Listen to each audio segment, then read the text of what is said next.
Welcome back to Old School Sports and our Out of the Park Baseball 23 playthrough of the Colorado Rockies. We are in the Major League Baseball preseason. It's January 21st, 2050. We are about to begin our second season as general manager of the Colorado Rockies. And our team focus is rebuilding, and I think we've done a decent job trying to rebuild this team this offseason. Biggest acquisition we made was bringing on pitcher Dave Alvarado, who's going to head our pitching staff. And we've also subsequently brought on Estevan Washington and Jesus Galindo, who could end up as starters for us, both players in the last year of or Estevan Washington is a player in the last year of his contract. Jesus Galindo is arbitration eligible, starting to make some decent money. But both guys who could help us this year. And then we've also added Danny Rodas, Jose Calderon, and Sergio Gonzalez in recent weeks and months.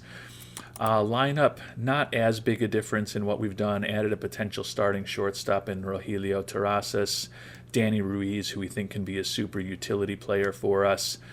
Manilio Milhinos, who was a Rule 5 guy, might make the team, might not. Jonathan Jimenez, a guy who we traded for. We got Washington to retain his not excessive contract, so optionality there if we want to bring him on. And Seda is another Rule 5 guy who we brought on board this offseason who may be able to help this team improve. Had the best offense in the National League last year and the worst pitching in the National League. So our focus has definitely been bringing on guys whose movement is really good and kind of moving on from players whose movement is only average to hopefully minimize home runs in Colorado. And we've also been focused on bringing on pitchers who are have a tendency towards ground balls. You can see we have a number of ground ball or extreme ground ball tendency pitchers on the staff at this point. The thought is that we've upgraded our infield defense and would prefer that the ball be on the ground than on a line drive in the expansive area of Coors Field where there's definitely opportunities for lots of extra base hits. So feel like we've improved from the 74-win team that we were last season. I've mentioned this in our last episode. I think being in Coors, we're always going to look like one of the best offenses and one of the best and one of the worst pitching staffs in all of baseball. The way I'm going to kind of measure success, at least for the near term, in building a team that can be successful in Colorado is going to be the difference between our home and road splits. And last year we had 38 wins at home, 36 on the road. So we were only slightly better at home than we were on the road. My goal with the team and the improvements we've made this year is to be a 500 team this coming season, so improve significantly from the 74 and 88 that we were a year ago. And if that is to happen, that means that another one of my goals is to certainly have a winning record at home and maybe demonstrate a little bit that we're getting a hang of what it takes to build a successful team in Colorado. Two big departures that I didn't mention. To bring on Mr. Galindo, we traded away Andres Arazzeri, a longtime starter. He was in his mid-30s, making $21 million. We actually had to retain about $4 million of that contract. But he was fragile physically, was also a lefty, same as Galindo. But we're unlikely to re-sign him. And at least with Galindo, we've got the optionality of his arbitration years coming up going forward. And then we also lost our longtime outfielder, Mr. Johnson, who moved on to greener pastures with a new contract. So a couple of longtime Colorado Rockies who won a championship with the team a few seasons ago are gone now, but we are actively into our rebuild. One final thing to mention before I kind of start moving forward with the preseason and spring training here. As you can see, we've got our scouting and development budgets at pretty good levels. Scouting up $4 million from last year. Development going to be flat with where it was. Still have time, before spring training to change those. But I think I have misquoted, or not misquoted, I think I've provided some incorrect information in recent episodes over the past few months and wanted to just clarify it. I think I've mentioned on a few occasions when talking about development that at about $30 million, you start generating diminishing returns. I did go back through the OOTP tutorials as well as the video, the tutorial video that I put out that kind of streamlined all of their tutorials into what I thought was the key takeaways. And it's actually about 35 million where you start getting the rapidly diminishing returns in development. So just wanted to clarify that and make sure I had accurate information on that out there. So our development budget still should be well above league average. You can see more than 2.5 times better than league average at this point, at least as far as the baseline, but not quite at the level where we're totally maxing things out. So that would be something for us to consider if we don't spend a lot of money over the next couple of months as we get closer to the season, and free agents who could potentially make our roster get a little more desperate may look to boost the development budget in particular a little bit as we get closer to the start of the 2050 season. And you may remember from the end of our last episode that we had been talking with Jose Nevarez for a deal to join us. Felt like he was kind of playing us off against New York, and he did end up signing with them for $6 million. Pretty respectable pitcher, going to be 36 years old tomorrow. He's an Iron Man, which I like, high work ethic, an extreme ground baller who throws hard. His second pitch, his cutter, is not exceptional. If we could have gotten him at our price, we would have brought him on board, but our price was closer to $4.5 million than the $6 million that he ended up getting from the Yankees. And we made it to the start of spring training, have signed a few other minor league free agents to kind of bolster our rosters, give us a little bit of optionality when we end up making those final cuts after we get the roster down to 26 at the major league level coming out of spring training. Have 43 players in camp, 19 pitchers, and 24 position players. There's definitely a few battles for the last 3 or 4 spots on the roster. Probably the last couple spots on the pitching staff are definitely in doubt, particularly with some of our lefty relievers who are not as good and may have been supplanted by the acquisitions that we made this offseason, notably Calderon taking over as our closer, and Galindo is another lefty who could be out of the pen if we don't use him as a starter. So feel like we've got some good competitions at the back end of the pitching rotation, and then in the lineups, got a ton of outfielders in camp. Not really sure how much competition there really is. The players that are going to be the most interesting are probably two of our top prospects. Bobby Perez, left-handed hitter, only made it to Double-A ball last year. 23-year-old former number one first-round pick, not number one overall. Overall, he was 21st, but left-handed bat. He's definitely going to be an important outfielder for us. Certainly next year and possibly at some point this season. Did hit 293 in Double-A last year with 10 home runs after just a 227 average in Single-A, but with 23 homers. And we actually started him out in A-ball. He's a player that was signed by the previous regime in 2048, and he only got into one game and one at-bat of action in rookie ball that year because of contract wrangling back and forth. So I feel like we moved him up through some levels last year. Probably will start him at AAA regardless of what he does in the preseason and spring training, just to give him a little more seasoning and also give us the opportunity to maybe maintain a little bit longer control over him. But if he's raking, he's in the mix to be a surprise acquisition to the team. And then we also have last year's first-round draft choice, Israel Cota, who split the year at similar levels. We started him in rookie ball briefly and then quickly moved him up through high A ball and into Double-A last year. Struggled in Double-A, hit just 217. he's in camp basically just for the experience. Certainly view him as being a player who could be pretty important for us down the line. His glove, maybe not as good as we thought when we originally scouted him and brought him on board. And also his peak of his home run power, I think, used to be 50. I could actually answer these questions if I looked at his scouting tab. But yeah, we used to think he had kind of 50 power. And we used to think that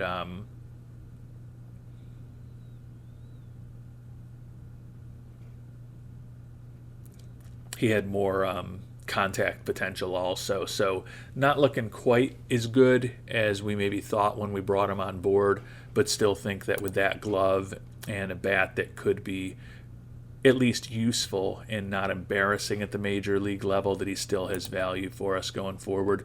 He is extremely unlikely to make the team coming out of camp. The big decision with him will be whether we start him in Double-A or Triple-A this season. But another guy who could be making an impact at the major league level at the end of this year with September call-ups, or you would think certainly at some point in 2051.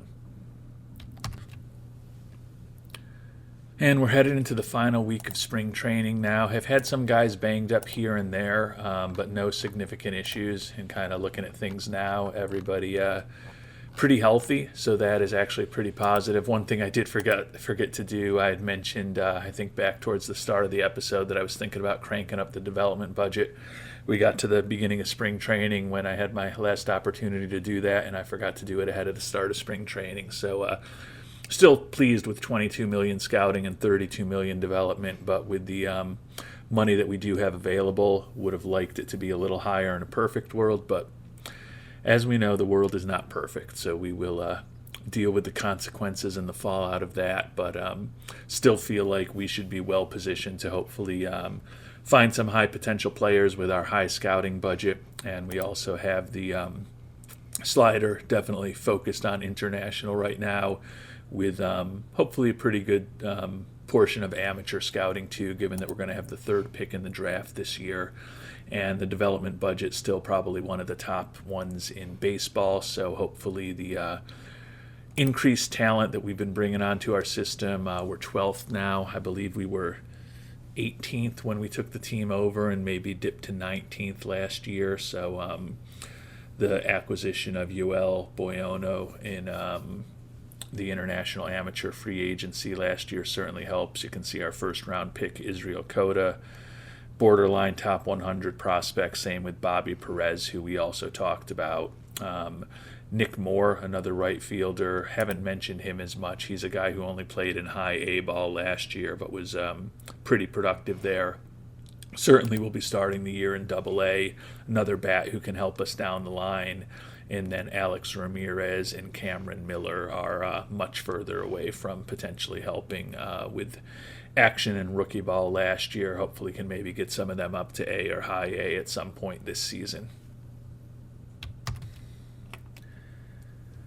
And we've now made it to the end of spring training. For what it's worth, Rockies were pretty successful, 15-8 record with 5 ties, tied for the best record in the West with the Diamondbacks, and one of the better records in the National League. So played better, but obviously the 43 players that we had moving in and out of the lineup are certainly not exactly who we are going to head north with, but definitely positive that the team won some games during spring. That is a skill that we need to work on. And what we need to work on right now is getting this 43-man roster down to the 26 people that are going to come north with us. Got some interesting decisions to make. We're also going to have to figure out what the 5-man starting rotation is going to look like. The only thing we know for sure is that free agent acquisition Dave Alvarado, who was 3-1 with a 1.62 ERA, will certainly be starting for us on opening day 4 days from now at the Dodgers. And you may remember that in the Rule 5 draft, we took a flyer on a lefty reliever, Sergio Gonzalez, only 23 years old, had never played higher than A ball. He was actually respectable in spring training, putting up a 3.38 ERA for us. But that lack of control concerns me. He does have pretty good movement on his pitchers, but he's not ground ball focused.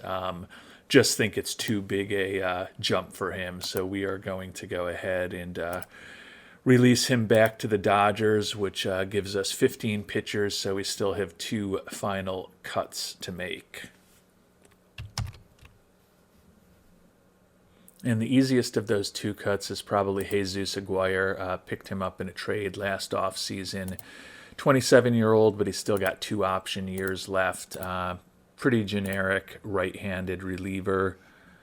He was good in spring training with a 1.72 ERA, but sometimes the players who have options are the ones who at the back end of the roster end up not making the team, and that is the case, unfortunately, for Mr. Aguirre.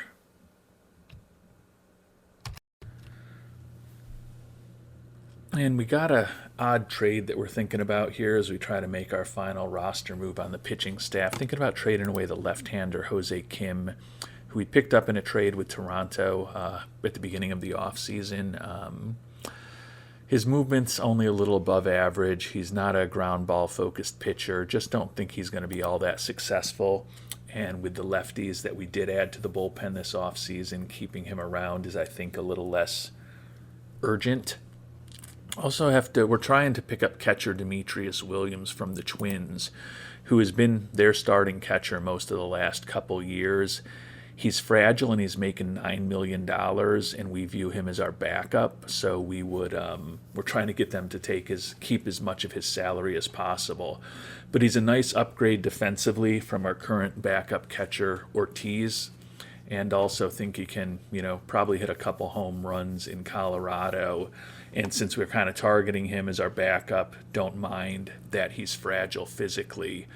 He is a one-time All-Star and a one-time Silver Slugger, actually just 3 seasons ago at this point when he hit 277 with 23 homers. So I think that would be a little upgrade for our team. Have to throw in some talent to get them to keep 60% of his contract, but none of it is high-end talent.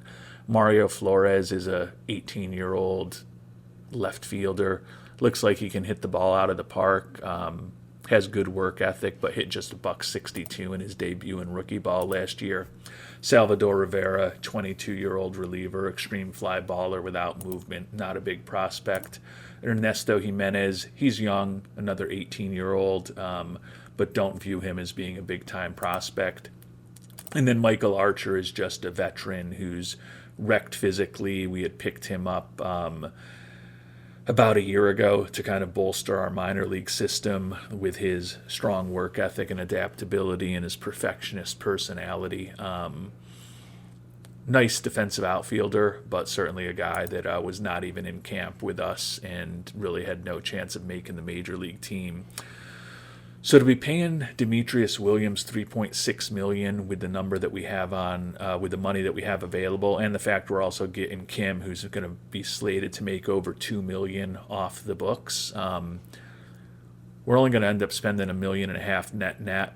We will have Williams under contract next year as our potential backup, and then both of our backup catchers, Victor Gonzalez, who was likely to end up in AAA, and then Mr. Ortiz, who we mentioned, who Gonzalez is our starter. Ortiz and Rodriguez are the backups. Rodriguez was going to end up in AAA no matter what. Ortiz was probably going to be our backup again this year, but he does have an option year left, so he's going to, unfortunately for him, end up down in AAA. But I think we're going to make this move to bring on Williams and move on from Kim, and that will also get us down to the 13 pitchers who are going to make our team. So looking at our proposed pitching staff, this offseason's big free agent acquisition, Dave Alvarado, slots in at number 1. Last season's acquisition, Juan Vargas, slots in as our number 2 starter. Stephen Moore and Chris Gonzalez, who are holdovers, and then Estevan Washington, who we picked up in a trade, are the rest of our rotation. And we certainly have guys like Tyrone Colbert and Ethan Mingo, and perhaps even Danny Rodas down in the bullpen who could potentially replace some of those guys if they're not effective. I don't love the fact that both Gonzalez and Moore are neutral. You can see we've got 3 extreme ground ballers, all of whom are players that we've acquired over the last year plus. Gonzalez and Moore are both holdovers, but they were both reasonably effective last year, in limited playing time, admittedly, because of injuries due to Moore. But he had an ERA under 4. And Chris Gonzalez, who's slotting in as our number 5 starter, has had ERAs in the mid-4 each of the last 2 years since he started being a regular member of the Rockies rotation. So if they're ineffective, if they give up a lot of home runs, think we've got some options with some other ground ball pitchers to bring on board. Noted Colbert, who's a ground baller. Jesus Galindo, who we picked up in the trade for Eritzeri, slots in along with Calderon as new lefties in our bullpen and probably the 2 best arms in our bullpen. Neutral, but we knew that going on board. Vinny Gutierrez, extreme ground ball. Victor Malone, a holdover who's neutral. Mingo and the new addition of Rotis are both ground ball focused. Jordan Stallworth, who's the 3rd lefty out of the pen along with the 2 new additions, is neutral. And then Calderon addition, extreme ground ball. So we didn't end up as ground ball focused as I thought we might when it came time to the final cuts. We had players in camp who could have let us be more ground ball focused, but just didn't feel like they were as good pitchers. So I think we've made progress on that front this season because you look at the additions: Alvarado, an extreme ground baller; Washington, an extreme ground baller; Galindo, who's neutral; Gutierrez, I believe, yep, he's an addition, who's an extreme ground baller; Rotis is a ground baller; and Calderon is an extreme ground baller. So 5 out of the 6 new pitchers are either ground ball or extreme ground ball in their tendencies. So hopefully that will play well at home over the course of this season. And moving on to our everyday players, where we've got 25 in camp now with the recent addition of Demetrius Williams. So we're going to have to cut about half of these guys. And the 2 easy ones with the addition of Williams to be the backup to Victor Gonzalez are that Alex Ortiz and Ramon Rodriguez are both going to be going down to AAA. They both have option years left. So I think we've definitely upgraded behind Gonzalez. Like his bat, like his glove. He was very effective here last year. Ended up winning, being named an all-star for us in his first year in Colorado. So glad to have him back, and think that Demetrius Williams, not quite the same bat, just as good a glove, but hopefully that fragility will not be an issue if he's only hopefully going to be playing 50 to 60 games a year, getting regular time off when Gonzalez is playing. And I do think we do have 2 capable catchers in AAA now, but Williams is definitely an upgrade defensively, which hopefully will help our pitching staff a little on the margins in the 50 games or so that we hope to get out of him. And we've kind of made some of the obvious cuts. We did send down the young prospects that we had mentioned, the 2 outfielders and our shortstop. They're going to all be in AA or AAA next year or this upcoming season, and could definitely be seeing some of them before the end of the year, but want to give them a little more seasoning. Trying to get to the final cuts, which is not easy. 2 of the guys that we brought in the Rule 5 draft, Seda and Manlio Milhinos, we are going to send them both back to their teams. Seda at the age of 28 is an easier choice to do that with, to send him back to Diamondbacks. I do think that Milhinos is an interesting prospect, 23 years old.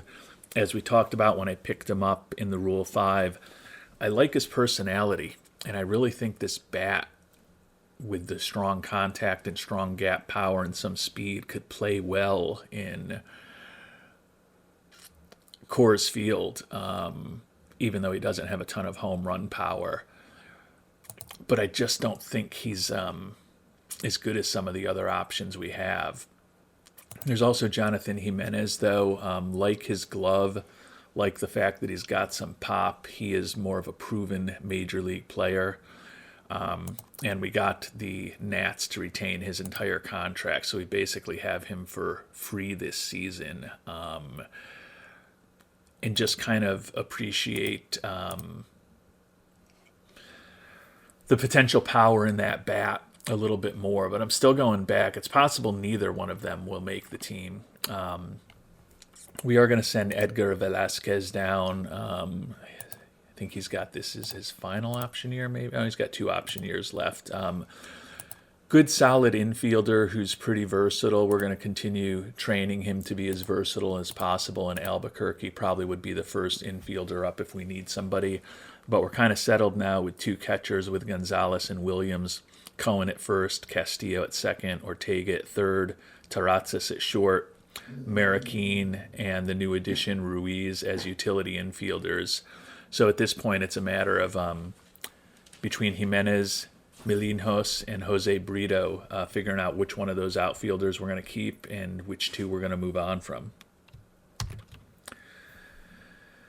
And I think the easy decision, which does mean we're going to end up keeping Jimenez or Milinhos, is to send Jose Brito down. He was our Rule 5 pick from a year ago. We kept him up all season. He hit .267 with 10 homers.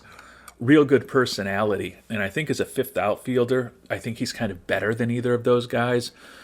But you can see here he's also got the versatility to play a lot of infield positions. Not necessarily at an extremely high level, but as a guy who can give us a little more versatility. But you can see with third base, shortstop, left field, center field, he's not really as good as he can be at those positions. So I think given that he still has 3 option years left, we're going to send him down for the time being. We know we're going to have some injuries in the outfield. My hope is that we can play him a few weeks at each of these positions and down in AAA and get him a little more competent defensively at them, because I think with that personality, a little bit of home run pop, he's a really good utility player for us going forward. But since we don't have to keep him on the roster at this point and he won't be getting everyday action here, I think it makes sense to send him to AAA.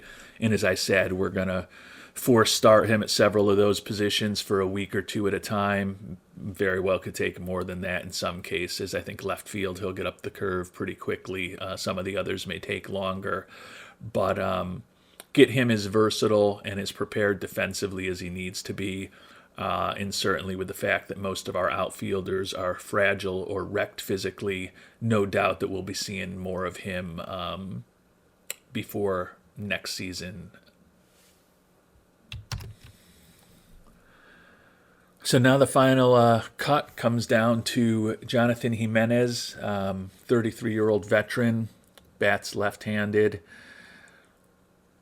versus Manlio Milinhos, 23-year-old who's never played above AA, also bats left-handed. Looking at the batting ratings, other than home run power, and I guess certainly in terms of contact and gap power, Milinhos, far superior. Also a faster player, although he doesn't have particularly good base stealing instincts. But certainly would think that the age and the batting profile favors Milinhos a bit.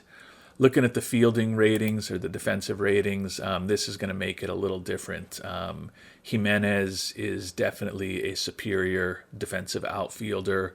Milinhos is not someone you feel great either in left or right. He's borderline competent out there, but given the spaciousness of Coors Field, I do kind of think that I would definitely feel better having Jimenez out there on a regular basis. Not that either should be out there on a regular basis, but as I've talked about, we've got some pretty injury-prone outfielders right now as our starters.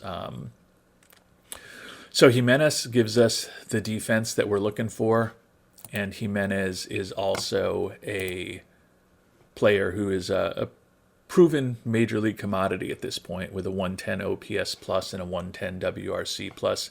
He too is fragile. We wouldn't have him out there every day, most likely until we have some injuries. Milinhos, on the other hand, has never played above Double-A ball. He was pretty successful in Double-A last year with a 307 average, 31 doubles, 10 triples, and we do think there is the potential for him to really be a useful hitter. I'd love to keep them both. I want to get Milinhos on the roster because I think he's got good long-term potential. But I want to keep Jimenez on the roster because he's got the home run power that'll play well in cores, and he's also got better defensive skills to help us win games this year. I guess the other option is to always think about moving on from one of the guys who we thought was going to be on the team. Certainly won't be Booker. Certainly won't be Padilla.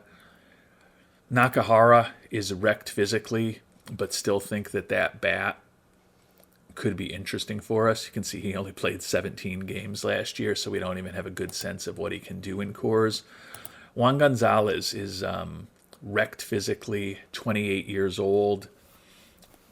He does have that incredible home run power, though. 33 dingers last year, or the year before last, in 482 at-bats. The wrecked physically is what ruined his season last year, though. Did hit 4 homers and 34 at-bats. Hit just $176. But he's got speed. He's got that home run power. And he's at least got decent range, although he doesn't always hold on to the ball when he tracks it down.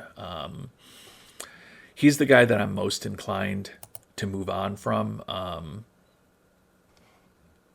But I still think that, as we see with what he did in 2048,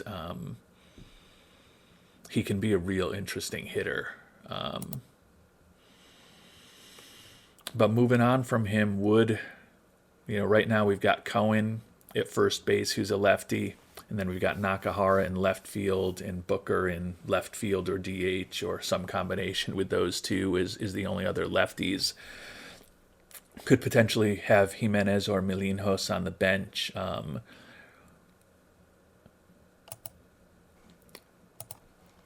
Gonzalez making $1.65 million this year. His number is going to be closer to $4 million next year. I don't love that he's wrecked physically, and I don't love that really all he brings is home run power. Now, he's very good at that. Don't get me wrong. 45-run home run season 2 years ago and 24 and 240 at-bats as a rookie. I mean, 106 home runs and 1,194 at-bats. He definitely taking advantage of the friendly confines of Coors Field.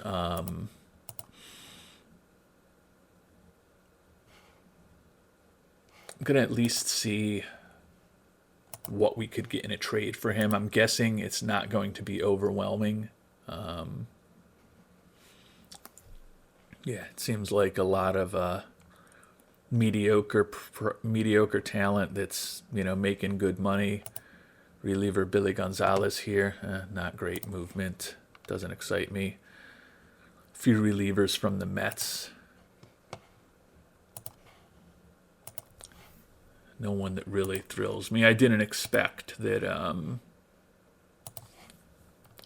we would get some offer that would just blow me away. Nelson Ramirez is not a bad second baseman, but he's a guy who's making $11 million a year. Got the capacity to take on that contract. We'd have to make another move with our infield to bring him on board, though, and I kind of do like both of our backup infielders. So it doesn't seem like we're going to get a ton if we trade away Juan Gonzalez. And I do think that 70 home run power is pretty special. And his speed and his bunting are the best of the crew. His outfield range is good.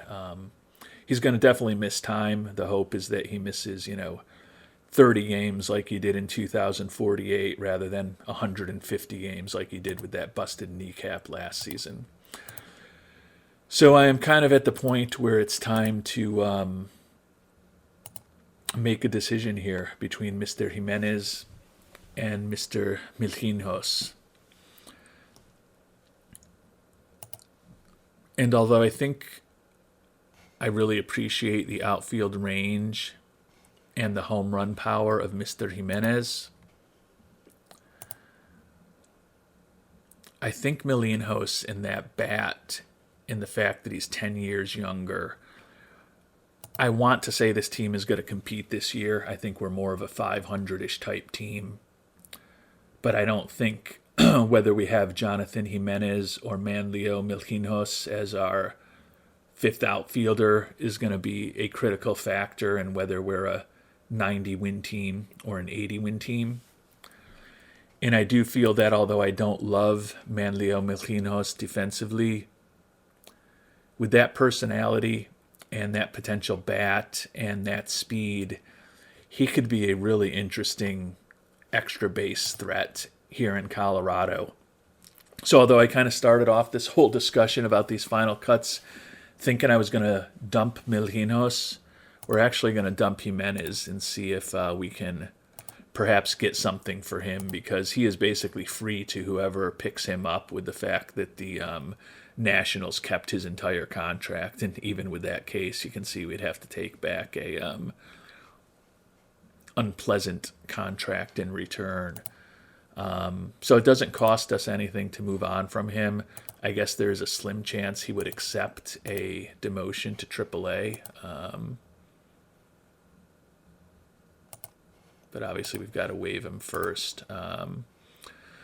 So we are going to waive in DFA Mr. Jimenez. Again, it doesn't hurt us monetarily because we're not paying any of his contract this year. And a bit surprisingly, that means that we're going to have Milhinhos on the roster. And with the fact that Booker, Nakahara, Padilla, and Gonzalez are, in the cases of Booker and Padilla, fragile physically, and in the case of Nakahara and Gonzalez, wrecked physically, definitely a chance that Milhinhos will be getting some playing time, significant playing time this year as we try to develop him.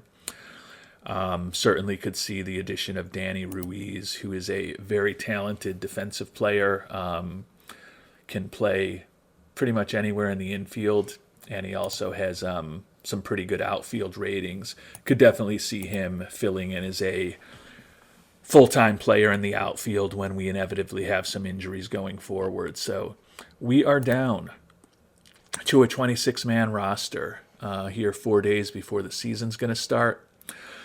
Before our next episode, going to spend a little time figuring out our minor league system, ensuring that we've got the right players at the right levels, and then we will play ball in 2050, and also going to obviously run the simulation to see what we can expect from this team when we get to opening day.